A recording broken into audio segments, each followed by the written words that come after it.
So today is April 25th, 2020, and this is a Zoom class given for 26 Second Avenue, although I'm giving it from North Carolina.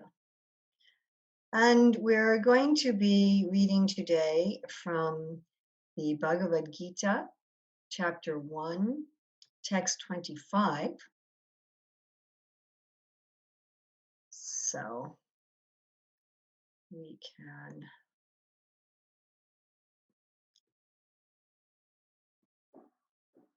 Oh, I can't share my screen?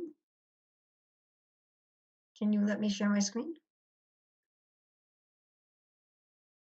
Okay. Sasha, did you I got it. enable that? Taken care of. Okay. Okay. So this is observing the armies on the battlefield of Kurukshetra, text 25. Bhishma Drona Pramukata. Bhishma Drona Pramukata. Sarvesham Jamahikshitam. Sarvesham Jamahikshitam. Vacha Partha Pasyaitan. Vacha Partha Pasyaitan. Samavetan Kuruniti. Samavetan Kuruniti. One more time. Bhishma Drona Pramukata. Bhishma Drona Parumkata. Sarvesham Chamahikshitam. Sarvesham Chamahikshitam. Uvacha Partha Pasyaitan. Uvacha Partha Pasyaitan. Samavetan Kuruniti. Samavetan Kuruniti. Bhishma. Grandfather Bhishma. Drona. The teacher Drona. Pramukata. In front of. Sarvesham. All. Cha. Also. Mahikshitam. Chiefs of the world. Uvacha. Said. Partha. O son of Pritha. Pasya. Just behold. Etan. All of them. Samavetan. Assembled. Kurun. The members of the Kuru dynasty. Iti. Thus. Srila Prabhupada's translation and purport. Translation. In the presence of Bhishma, Drona, and all the other chieftains of the world, the Lord said, just behold, Partha, all the Kurus assembled here. Purport. As the supersoul of all living entities, Lord Krishna could understand what was going on in the mind of Arjuna. The word Rishikesh in this connection, there's no Rishikesh in this verse. Why is Prabhupada saying Rishikesh? For that, we look up the previous verse, where there we see, right? Evam yukto Rishikesho. So that Krishna drew up the flying chariot he's called Rishikesh. So Prabhupada's referring to that here in this purport to 25. The use of the word Rishikesh in this connection indicates that he knew everything. Rishikesh means the master of the senses. And the word Partha, meaning, quote, the son of Pritha or Kunti, unquote, is also similarly significant in reference to Arjuna. As a friend, he wanted to inform Arjuna that because Arjuna was the son of Pritha, the sister of his own father, Vasudeva, he had agreed to be the charioteer of Arjuna. Now, what did Krishna mean when he told Arjuna to, quote, behold the Kurus, unquote? Did Arjuna want to stop there and not fight? Krishna never expected such things from the son of his aunt Pritha. The mind of Arjuna was thus predicted by the Lord in friendly joking. Bhishma Drona Pramukata Sarvesham Cha Mahikshitam Uvacha Partha Pasyaitan Samavetan Kurun Iti. In the presence of Bhishma, Drona, and all the other chieftains of the world, the Lord said, just behold, Partha, all the Kurus assembled here. Can you tell me again what time the class is supposed to end? Yes, approximately 7, if that's okay for you. Sure, that's fine. Okay, so if we go up a little bit here, go look at the previous verses. This is so much fun that I can just do this on my computer. You can see it. So going here, this is text 21 to 22. Arjuna says, "O infallible one, please draw my chariot between the two armies so that I may see who is present here, who desire to fight, and with whom I must contend in this great trial of arms."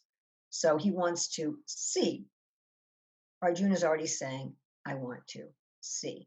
And here, O infallible one, O Achyuta, Prabhupada talks about how Krishna never fails to carry out the desire of his devotees. So we have nirikshe, iksha means eyes, so that I may look upon. And then again, we have, let me see who have come here to fight, avekshe, let me see. And then Krishna, Rishikesh, draws Arjuna's chariot between the armies, and we have today's verse, just behold, just see, and pasya, just see. And Krishna is telling Arjuna, just see, because, well, Arjuna asked to see. Yes? Srila Prabhupada is pulling primarily from Baladev Vijayabhushan's purport and Vishwanath Chakravarti Thakur's purport. And both of them comment on 24 and 25 together. So we have where Krishna is called Rishikesh in 24, and Arjuna is called Gurukesh. So both Srila Prabhupada and Baladev Vijayabhushan say Gurukesh means the conqueror of sleep. But Vishwanath Chakravarti Thakur says that Gurukesh is talking about how Arjuna is showing Brahma, Vishnu, and Shiva how sweet Krishna is, that Krishna is going to follow the orders of his devotees, of his devotee Arjuna, to bring the chariot between the two armies. And then Prabhupada's statement here in the purport about Partha, right here, this is right from Baladev Vijayabhushan's purport, where Baladev Vijayabhushan says that Krishna agrees to drive the chariot because Arjuna is a family member. But he's joking around and saying, wait a minute, didn't you bring me here to fight? You know, what's going on here? So here we have that the Lord was joking. The Lord was joking. He had a mood of affection. Right here, he had a mood of affection with Arjuna. And he has a mood of affection, although Arjuna is about to enter into a state of anxiety, sadness, grief, perplexity, and so forth, particularly being brought on by seeing Bhishma and Drona. And Krishna, Rishikesh, knows that as well. And knowing that Arjuna is going to be, as they say in modern society, triggered by Bhishma and Drona, brings him there specifically. And yet the Lord remains kind to Arjuna. So that's what we're going to be looking at today, that the Lord is smiling at us, he's loving us, he's there with us, even through our periods of greatest difficulty, the periods of greatest challenge. And even though the Lord may, in one sense, set up those challenges, because when Arjuna says, take me between the armies, well, Krishna could have taken him to all kinds of places, but he took him right in front of Bhishma and Drona.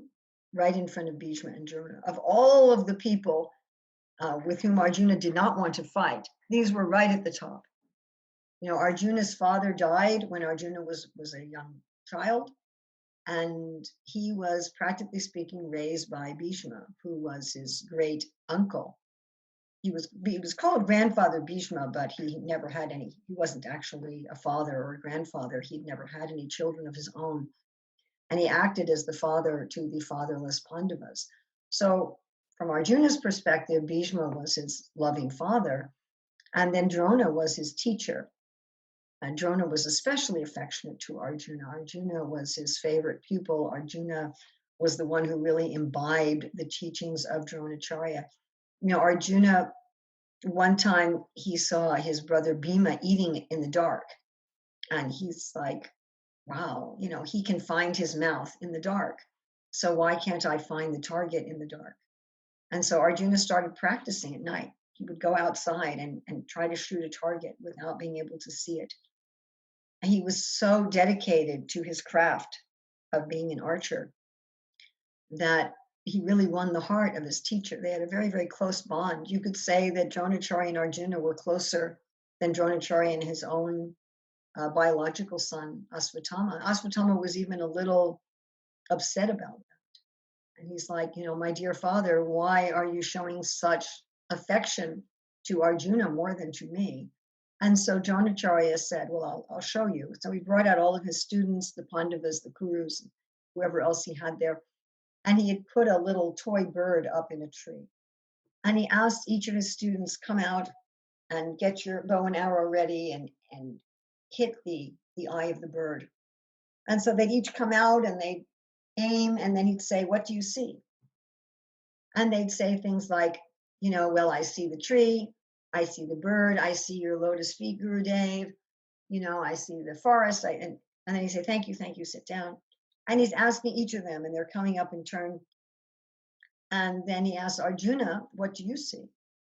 And Arjuna says, I see only the eye of the bird. He said, do you see the bird? He said, no, I only see the eye of the bird. And then Dronacharya looked at his own son, Asvatthama, and said, this is why I especially give Arjuna my attention, not because I have more affection for him out of whim, but because he's really dedicated himself to his craft. In fact, we should all do that. We should all dedicate ourselves to becoming expert in whatever is our service, whether our service is dressing the deities, whether our service is leading kirtan, whether our service is taking care of our family, whatever our service may be, even if our service is picking up the trash, the devotee is supposed to be daksha, the devotee is supposed to be expert. Anyway, so Arjuna had this very deep relationship with Drona and Bhishma. Now, you could say that Drona and Bhishma had wronged Arjuna. Specifically, they had wronged Arjuna at the disrobing of Draupadi. So at the gambling match, when Yudhisthira, because the game wasn't fair, Shakuni was cheating. So because Yudhisthira kept losing and losing and losing at gambling, and he kept gambling more and more and more, and eventually he gambled away his brothers, who then became the slaves of the Kurus, and finally he gambled away his wife, Draupadi.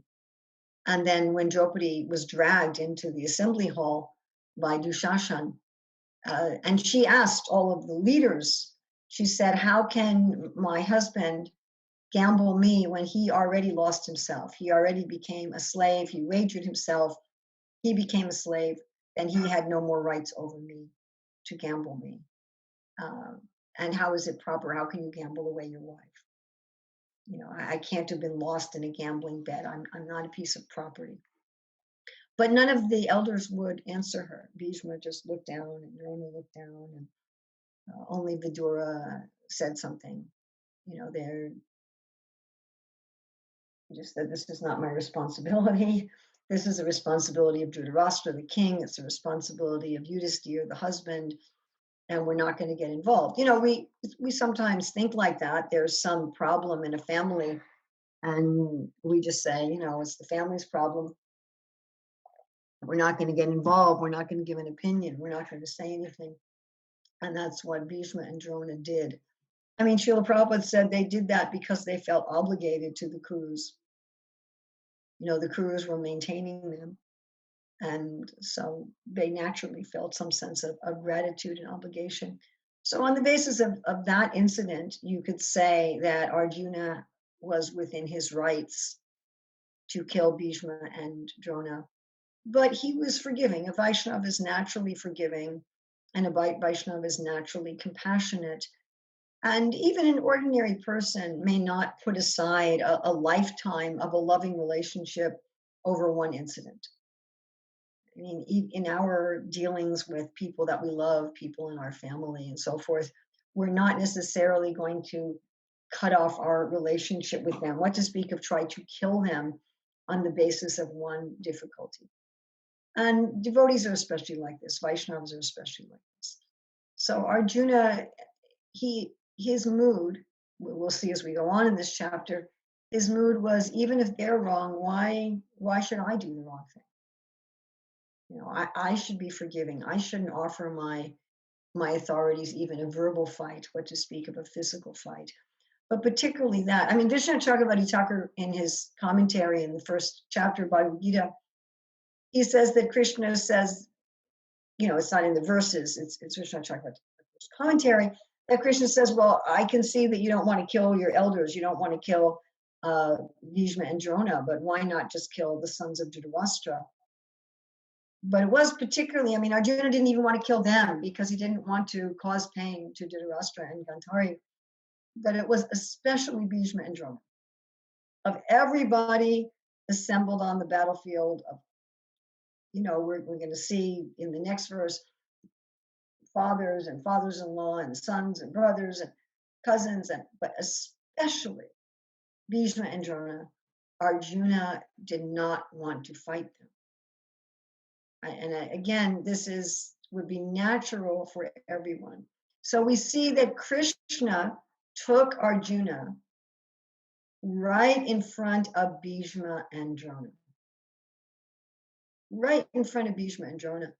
And I think we can say, if we've been in spiritual life for a while, I think we all have the experience that Krishna puts us in situations where we're facing head-on our greatest attachments and our greatest tests. And what's our greatest attachments and tests, of course, changes as we progress in Krishna consciousness. They get more and more subtle, or they get more, the things that we're more and more attached to. At every moment, it feels like it's the biggest test. Like I remember a few years ago, I was speaking, I think it was in the Middle East, and somebody said, you know, what do I do now that I've taken up Krishna consciousness? A lot of my family and friends don't want to be with me anymore. How do I deal with these relatives and friends who don't support my Krishna consciousness? And I had a momentary thought of, well, that's not really a big issue. You know, why is this such a big issue for you? And then immediately I remembered that there was a point in my spiritual journey when that was a huge issue for me. There was a time when the attitude of family and friends who weren't devotees was just a devastating obstacle in my spiritual life. And I thought, well, you know, it's not anymore. It's something that really isn't an issue anymore for me. But at the time, it was a huge test. So one after another, Krishna puts before us what is in that moment our greatest test. And, you know, it may sound awful that once we go through that test, then we get, you know, our reward for going through the test is getting another test that's even more difficult or more subtle or more deep. You know, we may think, oh, great, you know, my reward for passing the test is getting another test. But that's what it's like, you know, even in ordinary school. In ordinary school, your reward for passing second grade is you get to go to third grade, where the work is more challenging. You know, it's how it works. So we all have this experience that we come to Krishna consciousness and we're like, yes, I'm going to get rid of my false ego. I'm going to surrender to Krishna. You know, I'm going to get rid of Maya. That Maya, it's so awful. It's just terrible. And then Krishna says, okay, here's your personal Maya. Here's your personal Maya. You know, Krishna also presents himself, even for the beginning devotee, and as a kind of servant, as a kind of chariot driver, that we're saying, you know, Krishna, please help me in my spiritual life. Please guide me on the right path. Please take me where you think I should go. Please help me. Please give me intelligence. And very much like Arjuna saying, please let me go between the armies. And Krishna's like, okay, let me take you to the place where you have to face that which you're attached to, where you have to face that which is really pulling you away from me. Now, of course, it's very interesting that Bhishma and Drona would be pulling Arjuna away from Krishna, because Bhishma is one of the Mahajanas, and he's one of the 12 great personalities that's mentioned by Yamaraj in the 6th canto of the Bhagavatam. And we have this famous verse, Mahajana Yena Gatasvapanta, that you're not going to understand spiritual life just by reading the scriptures or just by logic, but by following the Mahajanas. And Bhishma is one of them. He's a pure devotee of the Lord. Soon after the battle of Kurukshetra, in the presence of the Lord, he attains his Swarup and he goes to the spiritual world. And Dronacharya is also a great devotee, probably a pure devotee of the Lord. So these are devotees. Why should we want to kill devotees? Why would that be an obstacle? It seems like it would be a good thing. Part of Arjuna's bhakti that he doesn't want to fight with great devotees, with the Mahajanas, and his guru. Dronacharya is his guru. Bhishma is as a great uncle, as grandfather. Bhishma is practically like a guru. Even in materialistic society, to kill your father, to kill your teacher, is a much more heinous crime than to kill a stranger, or to kill someone who has you're not beholden to. If somebody goes into a shop and kills somebody and steals their money, it's not as serious a crime as if they go into their parents' home and shoot their parents and take their parents' money. It's not on the same level as of a crime. So you would think, why? And Arjuna, of course, makes these arguments that why should I kill these people who are worthy of my worship? I'm thinking about in the 6th canto of the Bhagavatam, where Indra and the demigods are attacked by Vitrasura. And Vitrasura is basically going to destroy the worlds. He's this ugly, fearsome demon. But he's actually a devotee. He's actually a pure devotee who was Chitraketu in his previous life. And Indra, once he realizes that Vitrasura is a great devotee, he's very hesitant to kill him. Vitrasura, in fact, has to encourage him. Please kill me, please kill me. And it's interesting that Indra was told by the priest before fighting with Vitrasura that, don't worry, we know Vitrasura is actually a saintly person. He's just externally a demon. And after you kill him, we'll do a horse sacrifice for you and get rid of your sins.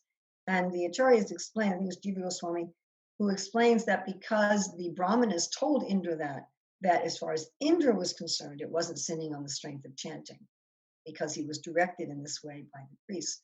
But even so, Indra had to suffer for a long time because of killing Vitrasura. He was hiding in the stem of a lotus flower where he was practically starving, and personified sin was coming after. It was a heavy thing that Indra had to suffer for a very, very, very, very long time for killing Vitrasura. Even though Vitrasura, unlike Bhishma and Drona, was apparently a demon and attacking the world. So why would it be a material attachment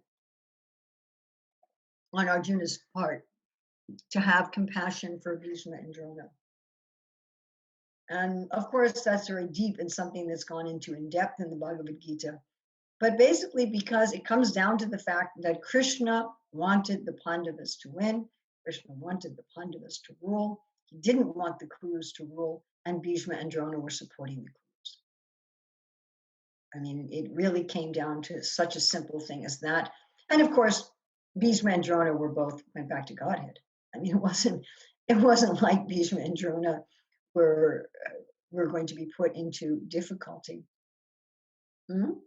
So anyway, Arjuna had all these very, very reasonable reasons for his attachment to Bhishma and Drona. And we all have reasonable reasons for all of our attachments, whatever they may be, whether we're attached to our parents, to our children, to our spouse, to our animals, to our house, to our money, whatever we're attached to.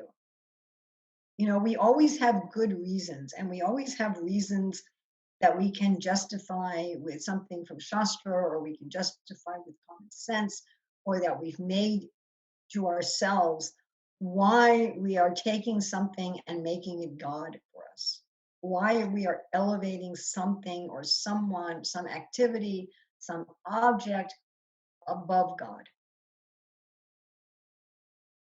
You know, as reading from this one Christian author about how Brant Hansen, how in America the Christians are all, you know, family values, but Jesus said, one who loves his mother or father more than me is not worthy of me. And he was saying, you know, the love of the parents for the children, it's a beautiful thing.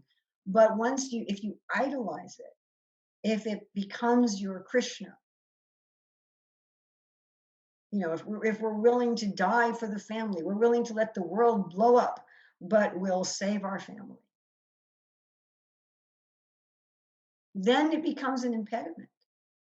If we're investing our emotions in anything other than Krishna, anything, anyone other than Krishna, then it becomes an impediment. It's not real. I mean, that may sound very hard-hearted, but Srila Prabhupada gives the example all the time that we put food in our mouth. You know, the only time that a person eats through some other method is if they're very sick. You know, in reading about this COVID-19, so people who get put on a ventilator, they have to be heavily sedated, you know, because you have this tube going through your throat. And so if you're not sedated, it'll hurt, you know, and they'll try to pull it out and so many things. So they have to put people under heavy sedation, and then how are they going to feed them? So they stick a tube right in their stomach to put food directly in their stomach. You know, they put an IV line in their vein to give them liquids, and then they put a tube in their stomach to give them some kind of liquefied food, and then they have to put another tube in to catch the urine and so forth, right? But that's not normally how we eat. We don't normally eat by sticking a food in our stomach, a tube in our stomach. You know, you can also feed somebody with a tube through the nose, you know. Sometimes they give nutrition up from the anus. But that's not normally how we eat, right? That means that we're really sick.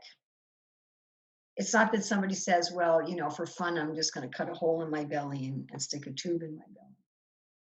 So normally we eat through the mouth, and when we eat through the mouth, the whole body is nourished. And as soon as we try to nourish the body separately, it doesn't work. You know, it's interesting that a lot of modern cosmetics are made out of things that are normally food. You know, you can buy face creams and shampoos and skin creams that are made out of things like honey and avocado, and right, I'm sure you've seen that kind of stuff, pineapple. Many years ago, I remember reading that some shampoo smelled so much like food and flowers that when people used it, they were being followed by bees, you know, so they had to take it off the market. And, you know, food is meant to nourish your hair and your skin by being put in your mouth. So when we love Krishna, we love everyone. It's not a hard-hearted thing. It's not that when I put Krishna first, then I don't love Bhishma and Drona. It doesn't work like that.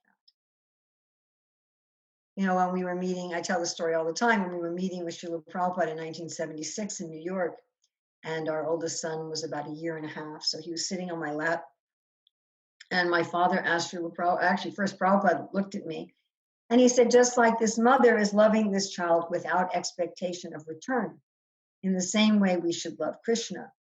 And then my father said, will loving her child help her to love Krishna? And Prabhupada said, no. He said, but loving Krishna will help her to love her son. So when we get it right, we love Krishna first, and by loving Krishna, we love everyone else. When we get it wrong, we try to love people separately from Krishna. We try to make Krishna just one person among the many. Okay, I have my religion. I love God. That's my religion. That's over there. Then I love my family. That's over there. I have my job. That's over there. I have my hobby. That's over there. I have my recreation. That's over there. I have, my citizenship, patriotism is over there. These are all just pieces. They're not integrated. And maybe I train my family in religious life. For we Hare Krishna devotees, I have kirtan together, whatever. But it's still separate. That's my God and that's my family. And when we do that, then our attachments, here specifically we're talking about family because Arjuna's attachment is for family, but whatever the attachment is, the attachment may be for an animal, the attachment may be for a computer or a car, the attachment may be for a friend, the attachment may be for your country, for whatever. There's so many things we can become attached to. When I try to enjoy that separately from Krishna, it becomes a source of pain. Like if I try to put food in my ear, I'm just going to end up getting sick. And we see this. We see that everything, everyone we get attached to separately from Krishna causes us pain. We hurt them, they hurt us. We do something wrong, say something wrong, it hurts their feelings. They do something that hurts our feelings. Maybe they cheat us, maybe they betray us. Ultimately, they die, or we die, or it gets broken, or something. And we're left brokenhearted. Yes. Because we're trying to put something on someone that's wrong. So Arjuna was doing this. Of course, we can say Arjuna was doing this by the will of the Lord, so Bhagavad-gita would be spoken. But looking at it in its most basic form, Arjuna was doing this. He was prioritizing his family members, his family relationship, his family loyalties, his gratitude to his family over his relationship with Krishna. Now, this can be very misunderstood. I've seen devotees become very hard-hearted towards family members or toward themselves, toward their friends, try to cut off their natural feelings, try to cut off their emotions. I'm just going to be for Krishna. That's not right either. It's actually, Rupa Goswami says the qualification for taking up bhakti is you're not too attached or too detached. And overall, Krishna prefers that people are attached to each other and take care of each other. Society works a lot better if people are loving with each other, even if it's material. I've often asked audiences of devotees, if the only change that happened in the world, you woke up tomorrow morning and the only thing that changed is that every married couple loved each other and was nice to each other all over the world. Nothing else changed, just that. And everyone would be like, wow, that would be huge. That would be such a big ripple effect all over the world. So Krishna would rather that husbands and wives be too attached to each other and that parents and children be too attached to each other. If they're going to be in Maya, he'd rather that kind of Maya. He keeps the world going. But that's not going to help us spiritually to be too attached, and it's not going to help us spiritually to be too detached. Rather, we want to become attached to Krishna, and because we love Krishna, we love everyone as a service. We love everyone as a service in relationship to Krishna. And in this particular case, Arjuna's love for Bhishma and Drona, unfortunately, was to fight with them. That's not what's generally expected of us. So Krishna, again, he put Arjuna right in front of Bhishma and Drona. It was a huge army, millions and millions of people. Take me between the two armies. He could have taken him right in front of Duryodhana. He could have taken him in front of, Dushasana. The Pandavas really hated Dushasana, who had dragged Draupadi in by her hair. Bhima had made a vow to take out the heart of Dushasana. They really didn't like Dushasana.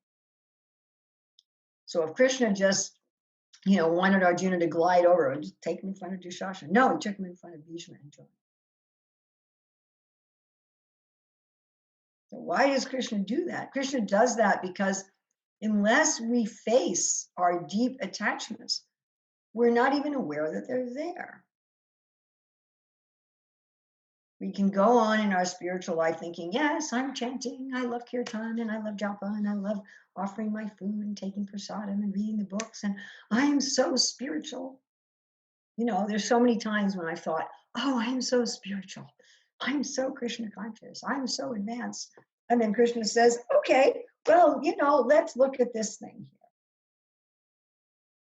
And then all of a sudden you realize I'm not so advanced. You know, Arjuna, when he looks at Bhishma and Drona, we'll see as the chapter goes on, you know, he starts crying. His bow falls out of his hand. He basically just can't function anymore. He just can't function. So Krishna put Arjuna in that situation, and then he sang, just behold. So Arjuna, you just wanted to see? I mean, really, the battle was supposed to have already begun. The conch shells had already blown. It was time to start the battle.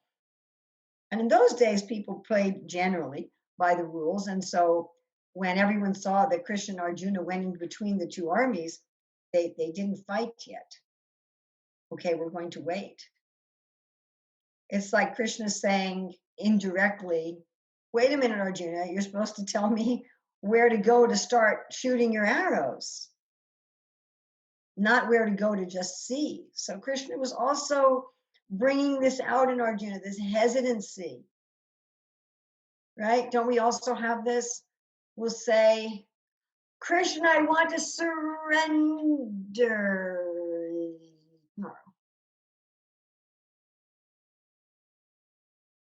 Krishna, I offer you everything you can do with my life, whatever you want, but not my phone. Don't take my phone. You know, or whatever it is. You know, as I'm getting old, it starts to be, don't take my mind. Don't give me Alzheimer's or dementia. Whatever else you want, you can do anything you want with me, but you know, don't do that. Or don't put me in a wheelchair. Whatever you want, I surrender, but I have these fine print in the contract. You know, so it's kind of like that, where Arjuna's, he's supposed to be going, okay, Lord, let's go. Can I just see? Can I take, okay, Arjuna already knew who was there. This fight had been prepared for decades. He didn't have to go see. You know, he's procrastinating, right? We ever procrastinated? Time to do something and you're like, yeah, okay, well, you know, I have that really important email that I have to answer. And yeah, I need to drink some more water. I haven't drank enough water today. And oh, look, the plants need watering too. I gotta go. Yeah, so it was like that. Can I just see who's there? And Krishna said, you just want to see. So bringing him to Drona and Bhishma and saying, you just want to see. And Arjuna is about to go through this huge trial of attachment. It's not the only trial that Arjuna goes through in his life. And he's going to go through quite a few during the battle itself. Perhaps the greatest will be the unfair killing of his son Abhimanyu, where Arjuna just gets drowned in grief, and he precipitously takes his vow that I'm going to kill Dryajath by sunset tomorrow, or else I'm going to commit suicide. And then Krishna's like, you know, you shouldn't take those kind of vows without asking me first, you know, it puts me in trouble. But anyway, so Arjuna goes through other difficulties as well, other trials before this, after this. But in this case, what's really significant here is not just how Krishna sets up Arjuna by putting him in front of Bhishma and Drona and by saying, oh, you're just going to look, but that it's very friendly, that Krishna remains friendly. He remains friendly. He remains as Arjuna's chariot driver. I mean, the implication here, which is picked up, of course, by Baladev Vijabhushana in his commentary, and that Srila Prabhupada refers to here, is Krishna saying, you know, I'm your charioteer because we're family. Which is kind of funny because Krishna is dealing with family attachment, Arjuna's family attachment, but he's indicating you're my father's sister, and that's why I'm driving your chariot. Even if you're not going to fight, Arjuna, if you're just going to look at the army, I'm here because I'm family. But ultimately, of course, Krishna is not there because he's family. I mean, that's there in an eternal sense of rasa. But Krishna's there with all of us, right? Ishvara Sarvabhutana Riddesha Arjuna Tistati Brahmayan Sarvabhutani Yantra Virani Maya. The yantra, the machine, the vehicle. This body is a vehicle, and that there's the comparison is made. I'm sure you've all seen the painting in the Bhagavad-gita that the body is like a chariot, right? The horses are like the senses, the reins are the mind, the driver is the intelligence, the passengers, the soul.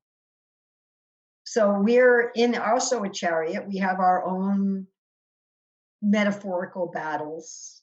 We have our own seeming enemies with other people, or with various with diseases, with government, with various obstacles. We have our own difficulties to face. We have our own attachments to face. We have our own bhishmas and dronas in our life.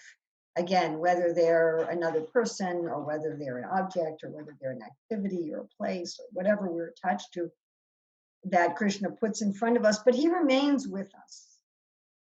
He very much remains with us. And in one sense, as the super soul in our heart, he's also in one sense the driver. It's explained in the Bhagavatam that without the super soul seeing, without the super soul hearing, without the super soul touching, tasting, smelling, we can't do these things. And it's explained in the Gita, especially in the 5th and 13th chapter, that we're not really doing anything in this world. We're really just observing and desiring.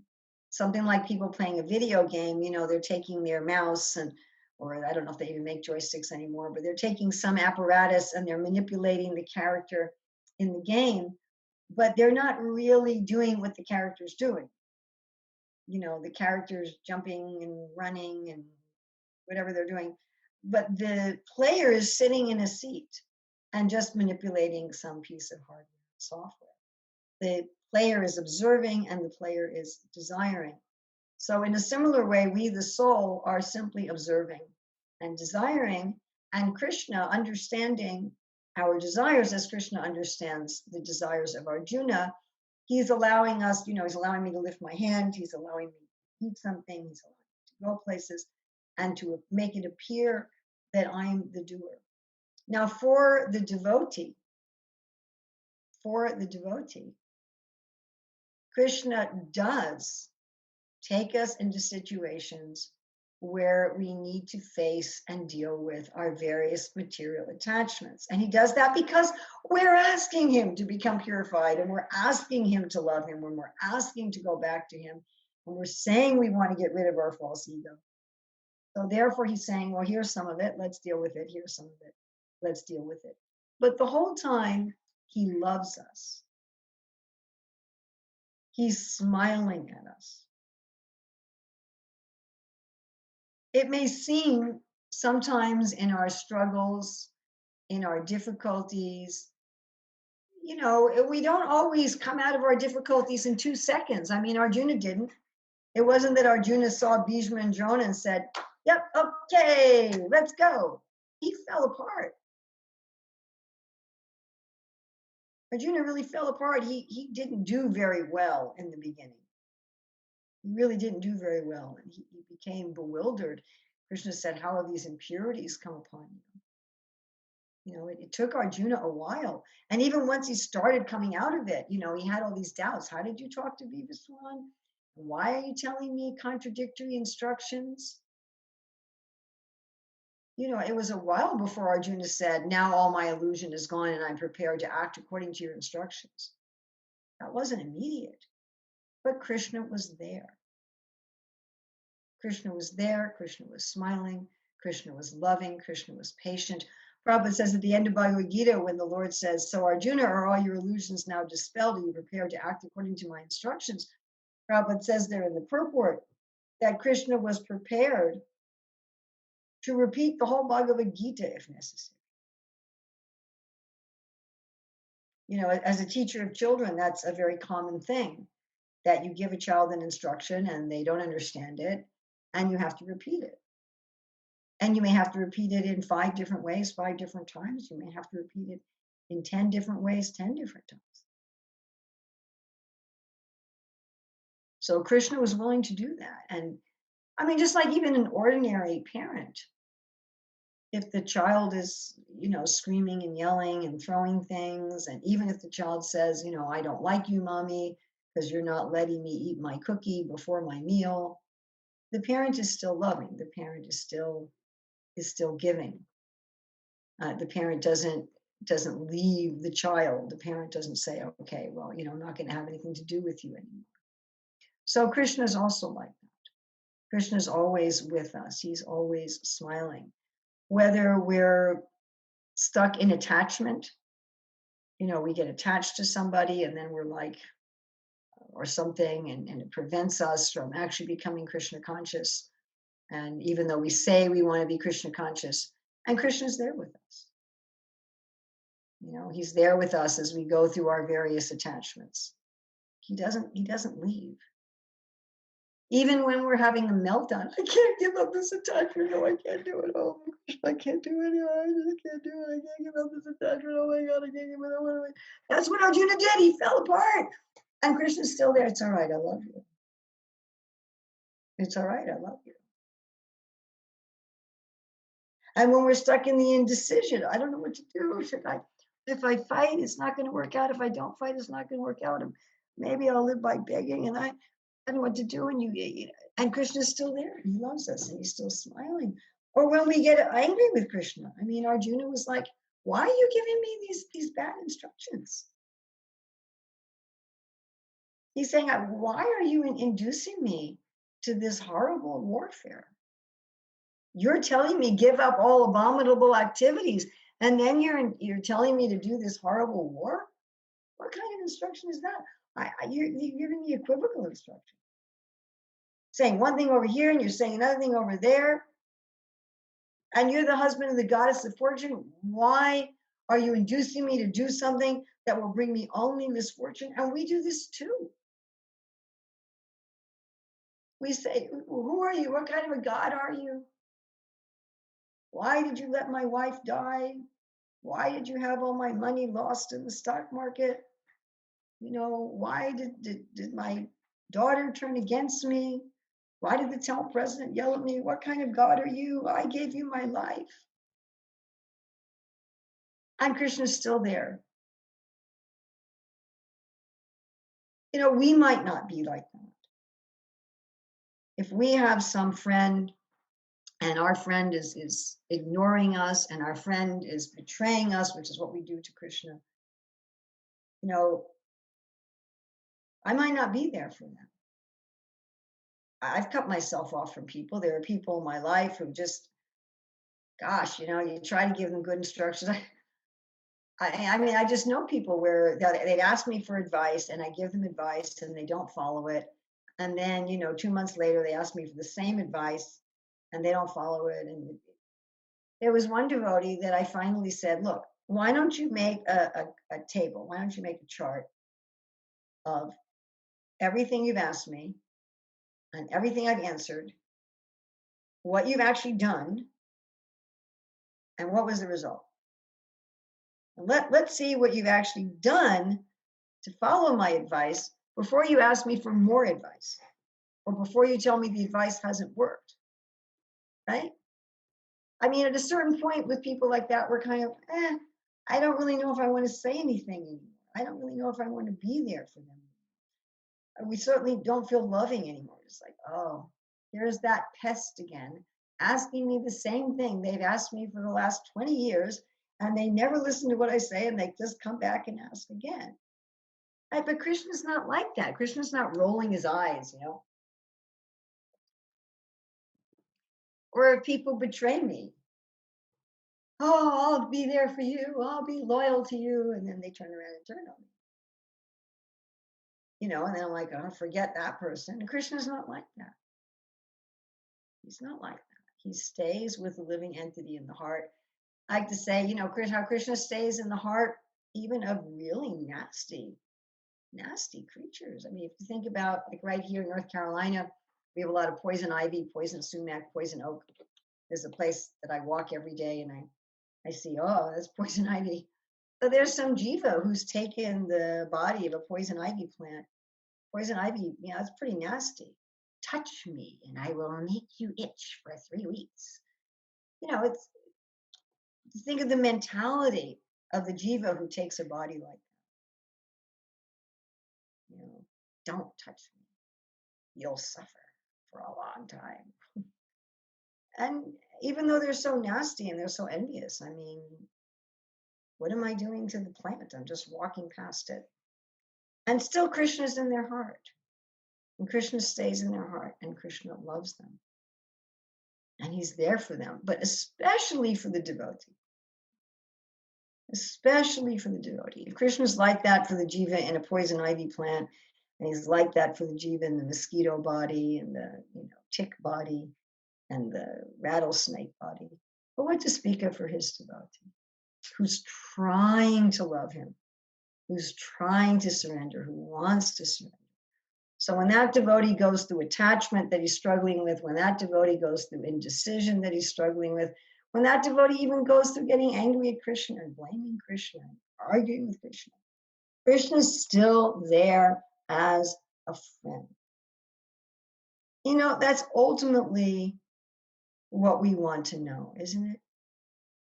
What we really, really want to know is, does God love me?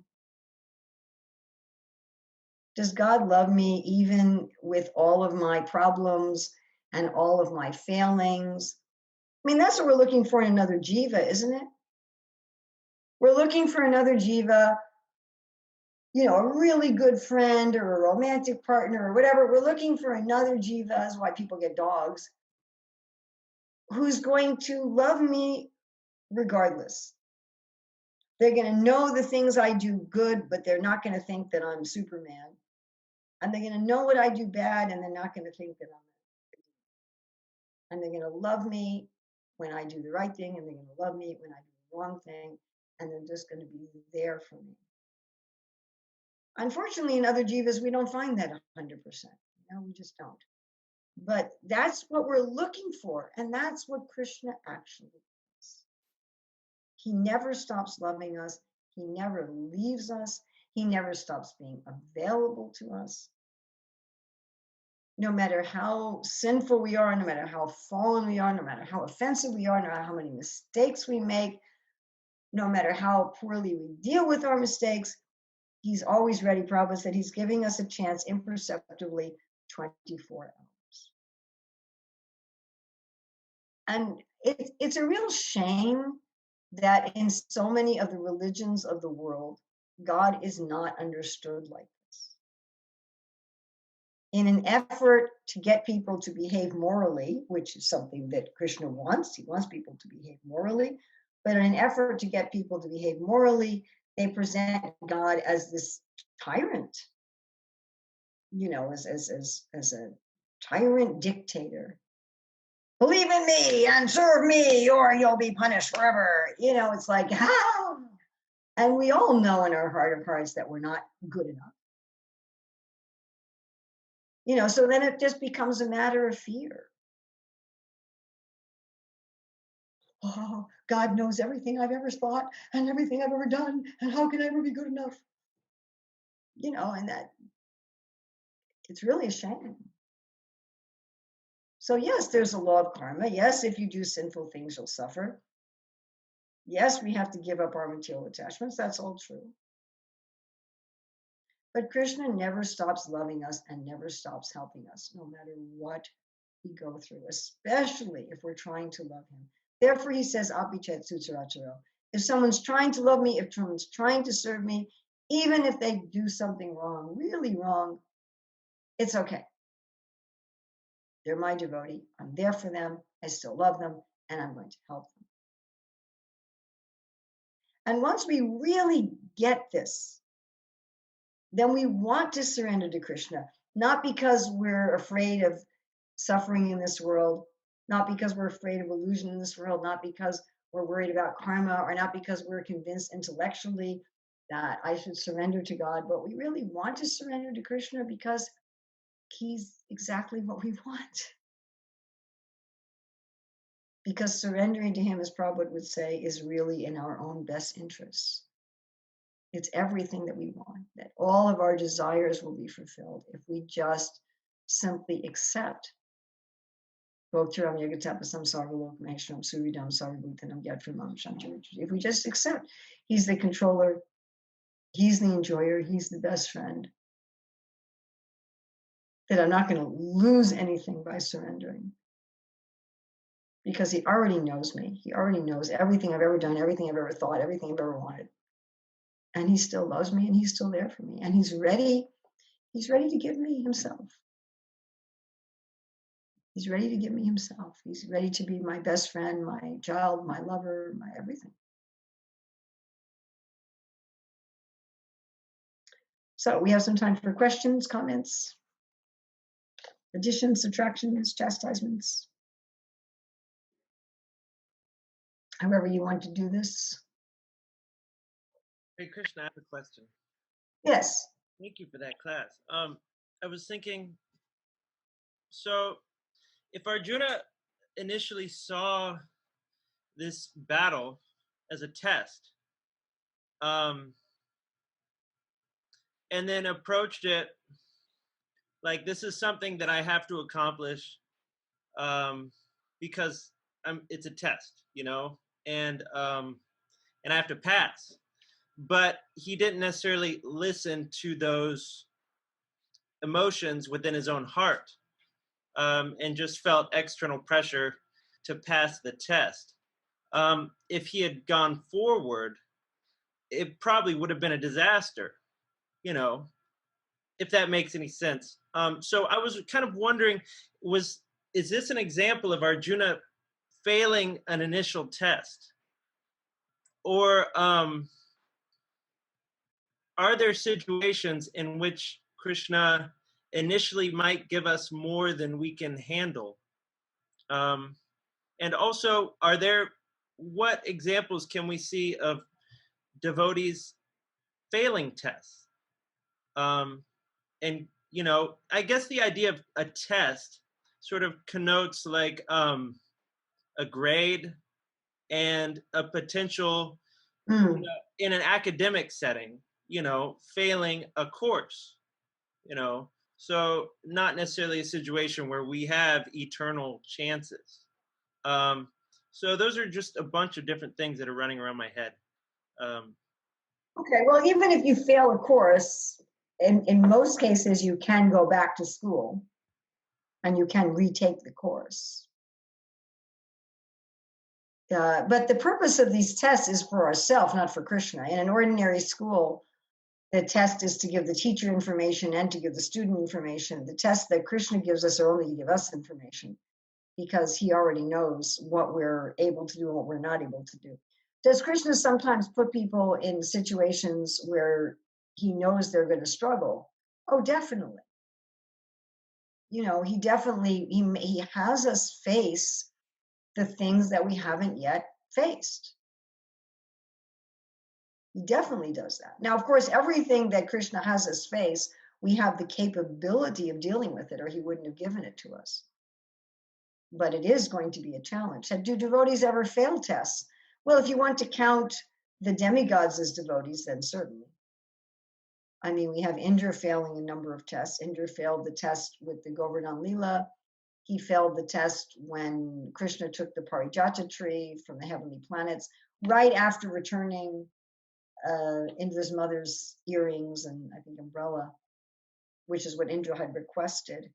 And right after that, then he took a tree, and Indra forgot that how grateful he was to Krishna and so forth. So we definitely have that. We definitely have examples of demigods failing tests. I mean, we have, perhaps on a subtle level, it was just Gadadhar Pandit's appearance day. We have Gadadhar Pandit who was feeling very critical of Pundarik Vidyanidhi. And you could say that was a kind of a failure of a test, and then he could understand Pundarik Vidyanidhi's actual position, and immediately he repented. And we have Pundarik Vidyanidhi himself, who became very critical on seeing that Jagannath Balaram and Subhadra were given an unwashed piece of cloth when it became wintertime. and he was critical in his mind, for which he had a dream where Jagannath and Balaram were slapping him. I think your other question, if I can understand it correctly, is if Arjuna wasn't honest with himself about these feelings and doubts he had about Drona and Bhishma particularly, and if he just kind of pushed through it and went on to fight, would that have been a good idea? No, certainly not. But those aren't the only two choices. It's not that the only choice is to ignore how you feel and repress it and just try to push through it and pretend it's not there and soldier on, quite literally here as a soldier, or to break down. And often we think those are the choices. We think the choices are, I pretend there isn't a problem. I'm not in touch with how I really feel about a situation. I don't express how I really feel about a situation. And I just pretend everything is all right and I just push on. Or I admit how I feel and I just fall apart. And in this case, Arjuna just fell apart. But those aren't the only two choices.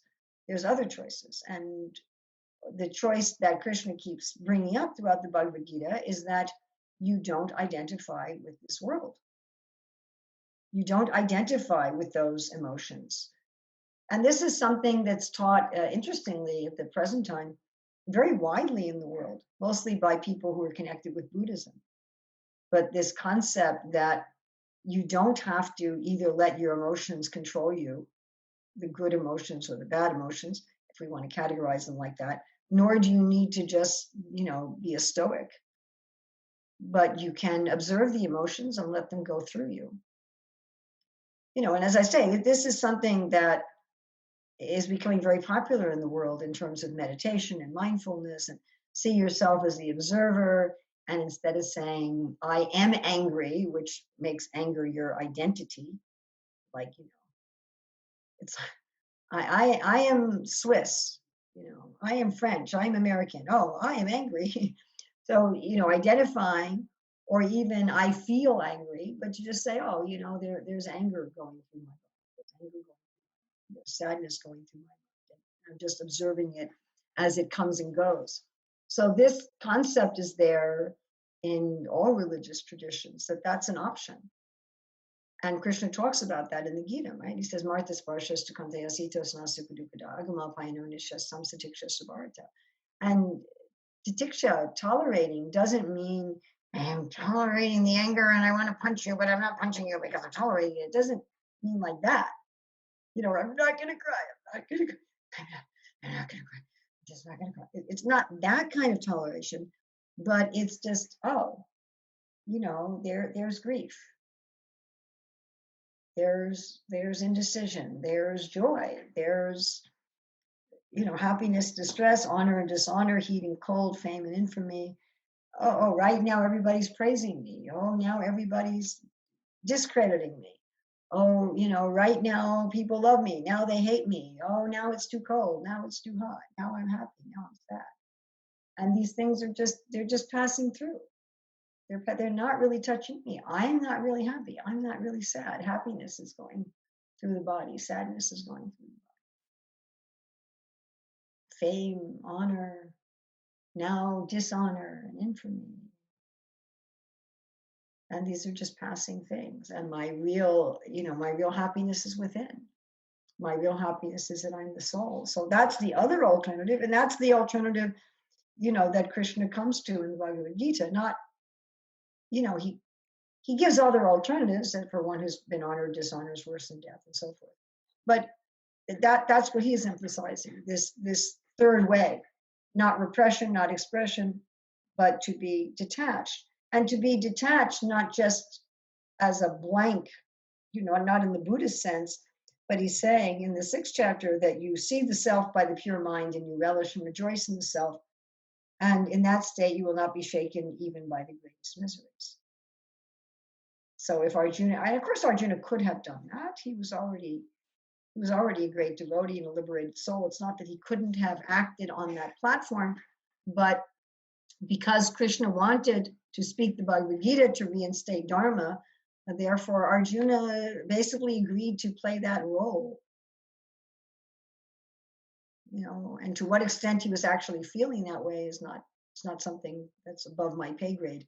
But he was agreeing to play that role. I don't think he was just acting out of love for Krishna. Anybody else? Thank you very much. I hope I get everything. Yeah, it was perfect. Thanks. Okay.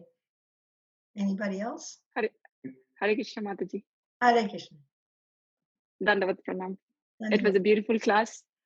I liked it, and I liked remembering us that Krishna always loves. Through a struggle and everything. Sometimes, we are not perfect, but we forget that Krishna loves us. Thank you for remembering that for always, in the whole class, you came to that point several times, and I really liked it. Oh, thank you. Thank you. Anybody else? I think there was a question that was sent by chat. Do you see that, Mataji? Trying to see how I can get to the chat. If you can't see it, then I can read it for you. Well, usually I can see the chat, but I don't know. So on the bottom of the Zoom screen, there's a little horizontal panel, and It one seems of them to says come and chat. go. And Let me stop sharing. Okay, if I stop sharing, then I see it. Okay, now I see a chat. All right. What are some practical advice or actions we can do to chip away at our reluctance to surrender to Krishna? Well, one thing we can do is we can spend time with people who are more surrendered than we are. And that gives us faith, it gives us impetus, it gives us a model. And we can also try to surrender, some little thing here and there. That gives us some faith that if I let go of some little thing and Krishna takes care of me, then I gain faith that if I surrender the next thing, Krishna will take care. I can also remember something that I've surrendered in the past and that, I'm okay. And Krishna took care of me and life went on. My life didn't get finished because I surrendered to Krishna.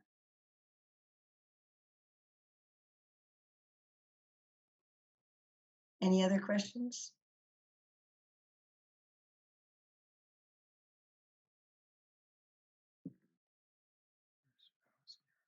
Susan, don't you have a question?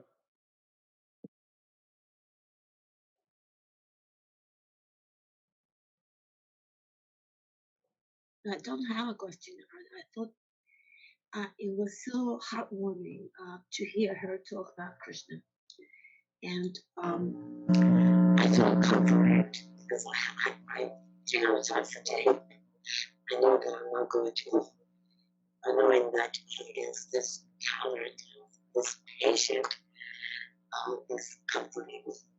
Maybe you can type it in chat. You can hear it. Did you hear it? No, the sound's really distorted. Could you just type it into a chat? Yeah. You will have to wait, okay?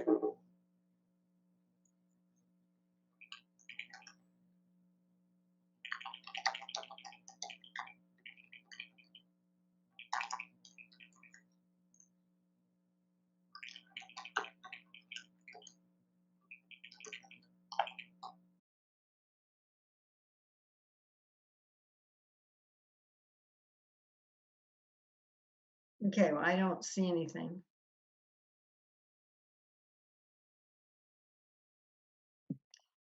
Is there anyone else before we stop? It's just about 7 o'clock. Oh, here we go.